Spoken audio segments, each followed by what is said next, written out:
Qafqaz Müsəlmanları İdarəsinin həcc missiyası bu ilki həcc ziyarətinin hazırlıqlarına start verib. Bu il İslamın müqəddəs məkanlarına gedəcək Azərbaycanlı zəvvarların qeydiyyat prosesi artıq yekunlaşıb. Həcc missiyasının üzvləri, qrup rəhbərləri bu il həccə gedəcək zəvvarlar üçün maarifləndirici tədbirlər keçirir. Təzəpir məscidində təşkil olunan belə tədbirlərdə qrup üzvlərinin ziyarətin vacib əməlləri, qaydaları izah olunur. Xatırladaq ki, Qafqaz Müsəlmanları İdarəsi həcc missiyası Azərbaycandan Səudiyyə Ərəbistanı Krallığına gedəcək ilk zəvvar qrupunu mayın 17-sində yola salacaq. Bağışlayan və mərhəmətli Allahın adı ilə hər il olduğu kimi bu ildə Qafqaz Müsəlmanları İdarəsi və onun həcc missiyası, həcc ziyarəti ilə bağlı iclaslarını, toplantılarını başladıq.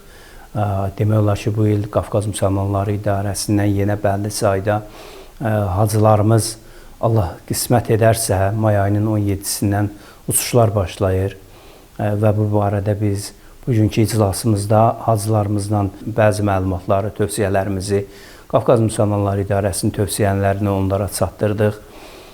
Şükürlər olsun ki, hacılarımız əksəriyyəti bu iclasda iştirak edirlər və ümidvarıq ki, inşallah bu ziyarətimiz, bu ilki 2026-cı həcc ziyarətimiz Allah deyən, Allahın buyurduğu şəri nöqteyi nəzərdən hökmləri yerinə yetirib, millətimizlə birlikdə inşallah gedib vətənə qayıdarıq. Allah nəsib edirsə. Allaha şükürlər olsun, Allahın lütfü inayəti ilə bizlərə də bu il 2026-cı ildə Qafqaz Müsəlmanları İdarəsinin təşkilatçılığı və Hacı Ceyhunun rəhbərliyi altında həcc ziyarəti bizlərə də nəsib oldu.